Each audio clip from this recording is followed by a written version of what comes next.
fancy intro music. Yeah! Woohoo! Hey Star Trek League of Men fans, welcome back to the channel. Today we're going to cover something that actually affects research, your progression, and I would actually argue most of the players in the game. I actually want to review the D3, Legionary, and Mayflower, all three of them, and answer the basic question that I actually ended up that I asked years ago. Are they worth building? Are they skippable? And or why? And the reason I want to do this now is I made this video almost 3 years ago. And yet, hundreds of thousands of players have come into the game, joined the game, and recently I jumped on server 708, a new US server, who is coming up on things like this, and 703 and 705, all those new servers. Shout out to them. And obviously a year or so ago, I jumped on server 97. And these are relevant things because when you look at the state of the game, one thing that we've talked about is that the average level of player is kind of where it's always been. So we have a lot of players who probably will want the answer, because whether you build it at 26, you are going to want to build them eventually. Let me know your thoughts about this down in the comment section down below. Let's start with the D3. Now, I'm using the Separatist D3 as a visual example, but please note that in this video, I'm only talking about the regular versions of these ships. I got this one because it looks like a red Ferrari, and I just freaking love it. It's beautiful, but you don't necessarily have to have this one.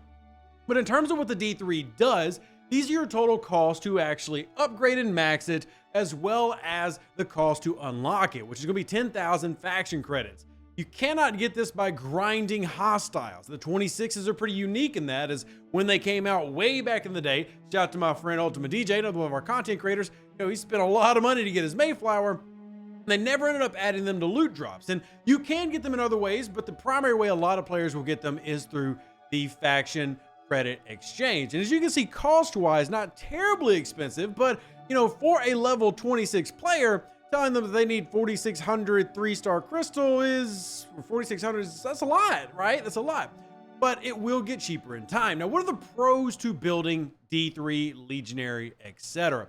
Well, an immediate pro is going to be the ability to take advantage of your cloaking dailies. And I want to make sure I mention these because I feel like this gets overlooked. But if you're a player in the 20s and 30s especially, love to see y'all here.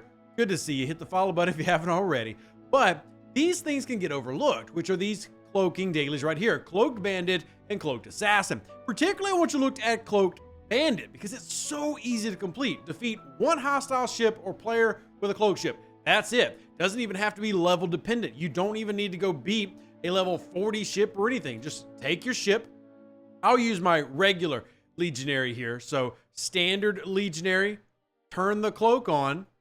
There you go. Keep in mind that uncommon ships also have cheaper cloak cost, and then go hit a hostile. And that's it. Now, why is that important? So happy that you asked. Glad that you come to these videos to find out that information. So while my Legionary does that, let's hop into our research tree and talk about why that's valuable. And again, I want to really talk to those of you who are watching, or you make up the majority of this player base. Players who are in the 20s, 30s, or even low 40s are going to want to know details about the 26s. So if you come into your research tree, I just went into the wrong research tree. So first off, laugh in the comment section down below of Rev being silly and going to the wrong research tree.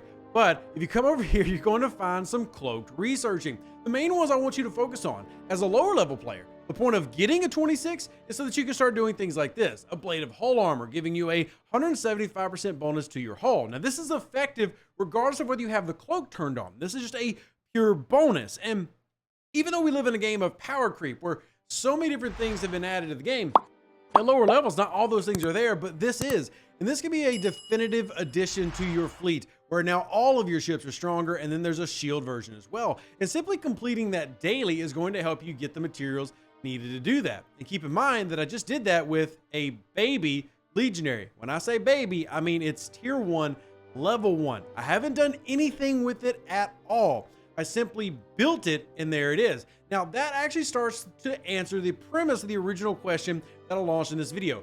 Are they worth skipping? Well, the short answer is yes and no. They are not worth skipping, but they're not necessarily worth investing deep in at level 26. Now, you absolutely can. If you decide to take your level 26 faction ship to, say, tier 7, you're going to be able to do armadas with it, hunt hostiles, and complete all your things, as well as do daily events. It's not going to be the strongest PvP ship or anything like that, but it could be effective. And 2 of them have cloaks. Now you have this one right here, which is the Legionary. Might as well go ahead and take a look at the Legionary cost, which is going to be very similar to what we just talked about with the D3. Same faction credit cost. And then if you look down there, very similar costs when it comes to the uncommons, slightly higher in terms of the ore. But we're not talking about it costing like 50,000, which is what an augur would cost. Lots and lots of ore as you level up to the level 34 ships. But the greatest benefit for this long term is when you do get to level 34, when you're building an augur, is you'll start scrapping these, and that'll help you get free primes and 4-star materials for the future. We'll cover that here in just a second. Last but not least, I don't want to just kind of like leave it out. I guess I will at least mention it. Would be the Mayflower. So that's the Federation Explorer version. Now I'd have to say, in terms of which 26 do you build, this is the most skippable one because it doesn't have cloak. It doesn't have the ability to get you some of those researches that really pump you up, and it isn't necessarily that strong. That doesn't mean don't get it. It simply means that it doesn't have as much effect as the Legionary or the D3 can, but it doesn't mean that you can't get it. Also keep in mind that as you're building early on in the game, you will get things like Relentless Assault added with the buildings that you have in your actual station. So the uncommon ships give a free skin or get a free ability that you can use called Relentless Assault, and you can find those in here. 28s are going to pick those up. 26s, again, you'll see the buttons here. You've got cloaking, you've got Relentless Assault. You can decide whether you want to go after those. You can get a little bit of an extra boost that maybe other ships wouldn't provide you, like a Kumari and a Vaklas and Akira. Other ships in the 20s we talk about not really fooling with too much. Now, I mentioned scrapping several times. Many of you know that scrapping is a very valuable tool in this game for players in the 3-star area, and to a degree the 4-star area. And you use it right here. Just as you would scrap a Stella or even an Envoy, you would do the same thing with a Legionary, D3, and a Mayflower to get juicy rewards later on down the road. What are those rewards exactly? So happy that you asked. Right here, we put together this sheet a while ago. Shout out to John Connor who helped me with it. But this is what you get in terms of scrapping. And we also did it in an efficiency model, so you can see the gold and silver will rank how well it does. The basic end of it is 26 ships give the best return, generally speaking, for materials, as in the ore, crystal, and gas when you scrap them. So go from G3 to G4, you're generally going to get the best materials from 26s and the best ship parts from 28s. Now, that doesn't mean that you have to choose between either one. At some point, you can do both, or you can just assume to do none. I mean, you can make it to level 50 like my account has that you just saw on the screen, where I'm actually scrapping epics, and that's a completely different conversation. But there's a lot of value in getting a 26s, and with the game giving you a horizontal kind of focus, today's gameplay encourages you as a player to not necessarily rush ops too fast, but the main problem I would say is you have to decide whether it's worth getting the 10,000 faction credits needed to obtain these. Now, if you go and click that button at the bottom left of your screen, hit your alliance button, you can see your different stores. Now, I'm not actually currently in one, so we'll just go down here and use the away teams tab. This is what you want to find, and you'll scroll and decide if you want to go after the Mayflower here, the D3, or the Legionary. You can find all of those 26 ships in the away team store as well. So if you're focusing on your away teams, you can actually use this to offset some of that cost of faction credits, thus giving you more ability to get these ships. But the low faction cost, and I know 10,000 sounds like a lot as a lower level player, but as you level up, that becomes easier and easier to obtain. And you can use that to decide if you want to go after it. Overall, I do feel like they have more value now than maybe they did previously, because we're in a world of every bonus matters. And if you can start something earlier, it's good. There was a time where getting faction credits was significantly more difficult than it is now.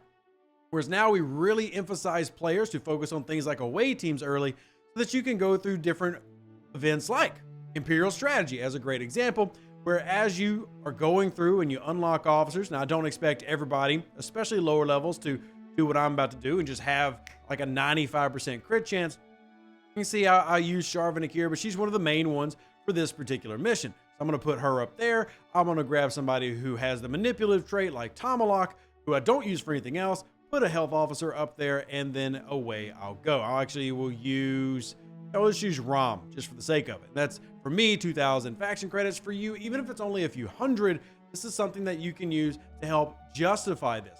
If you're a player going or approaching level 26, picking up a 26 faction ship, not a terrible idea. Just understand the limitations.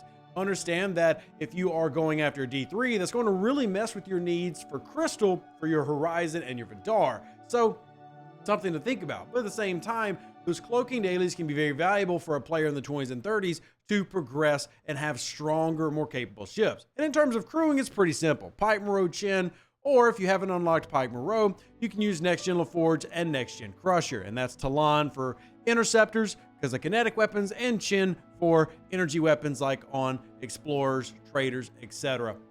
So generally speaking, yes, the 26s have value, but you might not want to invest heavily in them, saving those uncommons for other things. But simply unlocking them will allow you to start going into the research trees of the galaxy area and then using all of those different advantages where you can get lots of different boosts only because, well, you spent the time to do cloaking. So Cloaked Oblivion for armadas, multispectral shielding, plate of hull armor, and actually even more down the road. So let me know what you think, and if you have any personal usage and value down below, because as you get even in the 40s, you might find value in scrapping them to get more materials for your 4-star stuff, or maybe even unlocking primes. Let me know what you think about them in the comment section down below. Live long and plunder. Stay safe with those Space Cowboys. Deuces, that's me.